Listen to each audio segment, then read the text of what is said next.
Hi friends, నేను Balagopal Reddy chart account from Nellore.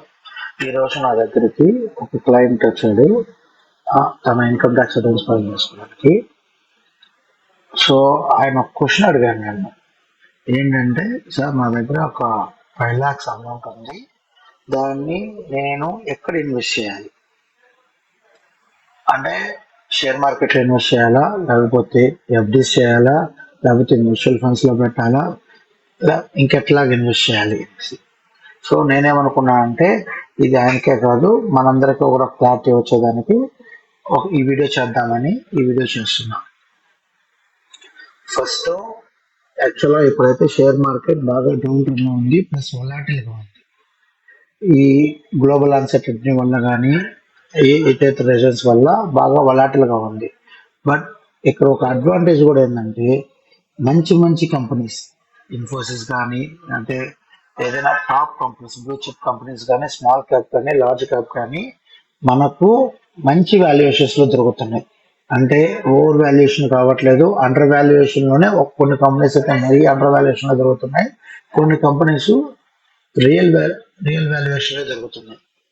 So మనం డైరెక్ట్గా ఆయనకు చెప్పొచ్చు, సార్ మీరు వెళ్ళి ఈక్విటీలో పెట్టండి అనేసి. కానీ అది అలా సజెస్ట్ చేయడం చాలా తప్పు. ఎందుకంటే ఈక్విటీలో పెట్టాలా, డెట్లో పెట్టాలా, లేకపోతే హైబ్రిడ్లో పెట్టాలా అనేది మీ రిస్క్ క్యాపబిలిటీ, మీకు ఫండ్ ఎప్పటికి కావాలి, అంటే మీరు ఆ ఫండ్ని ఎన్ని రోజులు ఉంచగలరు అనే దాన్ని బేస్ చేసుకొని మనం ఇన్వెస్ట్ చేయాలి. అంతేగాని నాకు ఈరోజు పెడితే రేపటికి రిటర్న్ అయిపోవాలి అనేది ఎప్పుడు కూడా ఆలోచించకూడదు. రెండోది వచ్చేసి, అసలు ఈక్విటీ ఫండ్ అంటే ఏంటి, డెట్ ఫండ్ అంటే ఏంటి, హైబ్రిడ్ ఫండ్ అంటే ఏంటి?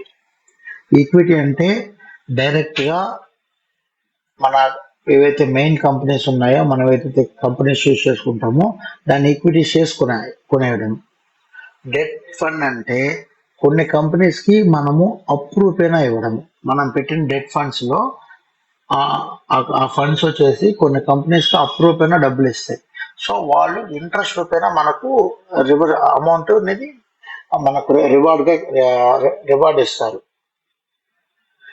దీంట్లో అడ్వాంటేజ్ ఏంటంటే, ఈక్విటీ ఫండ్లో డిసడ్వాంటేజ్ ఏంటంటే, ఈక్విటీ ఫండ్లో మనకు లాంగ్ టర్మ్లో గ్రోత్ ఉండొచ్చు, కానీ ఇమీడియట్గా వొలాటిలిటీ ఉండి మనకు మన పెట్టిన పెట్టుబడి అనేది పడిపోయేదానికి చాలా ఛాన్సెస్ ఎక్కువ ఉన్నాయి.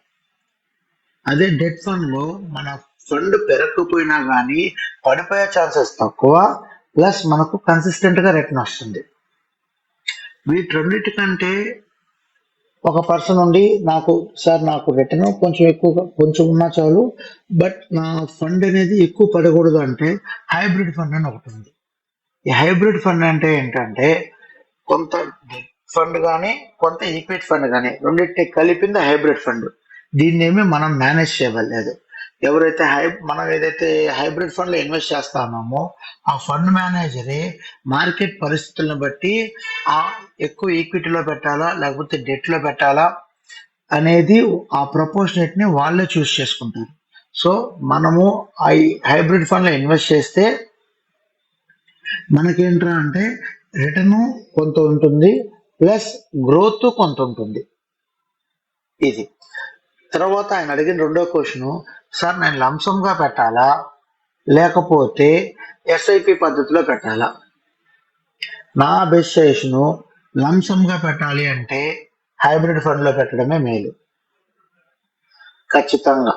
ఎందుకంటే హైబ్రిడ్ ఫండ్లో రిటర్న్ తక్కువ ఉంటుంది, రిటర్న్ తక్కువ ఉంటుంది, రిస్క్ తక్కువ ఉంటుంది. సో హైబ్రిడ్ ఫండ్ అనేది మనకు రిస్క్ తక్కువ కాబట్టి మనం పెట్టిన పెట్టుబడి అనేది తగ్గడానికి చాలా ఛాన్సెస్ తక్కువ ఉంటాయి. అదే ఈక్విటీ ఫండ్లో తీసుకెళ్లేసి మనము లంసంగా పెడితే తర్వాత రోజే 50% పడిపోవచ్చు, తర్వాత రోజే 20% పడిపోవచ్చు. ఈ 20% రికవర్ అయ్యేదానికి ఎన్ని రోజులు పడుతుంది, అది కూడా చెక్ చేసుకోవాలి ఖచ్చితంగా. లేదు సార్ నాకు మంచి రిటర్న్ కావాలి, నాకు నా పోర్ట్ఫోలియో అనేది చాలా పెరగాలి అన్నప్పుడు మీరు ఏం చేస్తారంటే హైబ్రిడ్ ఫండ్లో ఉన్న అమౌంట్ అంతా తీసుకెళ్ళి హైబ్రిడ్ ఫండ్లో పెట్టండి, ఎస్డబ్ల్యూపి చేయండి. సిస్టమాటిక్ విత్డ్రాల్ పెట్టుకునేసి ఆ వచ్చిన అమౌంట్ ని ఎస్ఐపి కింద ఈ ఈక్విటీలో పెట్టండి. ఎప్పుడైతే ఈక్విటీలో పెడతారో మార్కెట్ పెరిగినప్పుడు తక్కువ యూనిట్స్ వస్తాయి, మార్కెట్ పడినప్పుడు ఎక్కువ యూనిట్స్ వస్తాయి, ఈక్విటీ ఫండ్ యూనిట్స్. అప్పుడు యావరేజ్ ప్రైస్ అవుతా ఉంటుంది. సో మీ మీ ఫండ్ వాల్యూ మీ మార్కెట్ వాల్యూకి అటు ఇటుగా ఉంటుంది. ప్లస్ రిస్క్ కూడాను మీకు పెరిగినా తగ్గినా మీ యావరేజ్ ప్రైస్ అవుతుంటుంది కాబట్టి రిస్క్ కూడాను తక్కువగా ఉంటుంది.